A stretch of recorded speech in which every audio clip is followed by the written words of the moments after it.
Sal-31 ta' Diċembru, Sadeen Education Investment, il-Grupp Ġordaniż li qed imexxi l-Universita Amerikana ta' Malta, għamel telf ta' 4.1 miljun. It-telf jidher lilu jikber mill-2014, is-sena li l-kumpanija kienet irreġistrata. Il-Gazzetta L-Aum tirrapporta li apparti minn hekk jidher li mis-700 student li kellhom jibdew jistudjaw fl-L-Aum minn Ottubru, kienu biss 140 student li bdew. Id-dejn jidher li kull sena qed jiżdied.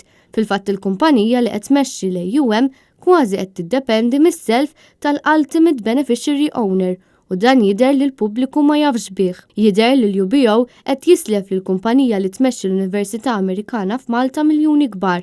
Fil-fatt, fl-2017 is-self kien ta' kważi 22 miljun euro.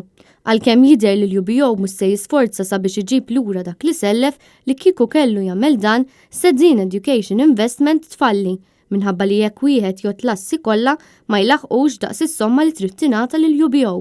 Waħda mill-aktar spejjeż li għandu l-grupp li qed imexxi din l-Università hija l-pagi, fejn fl-2016 is-somma kienet ta' 1.2 miljun.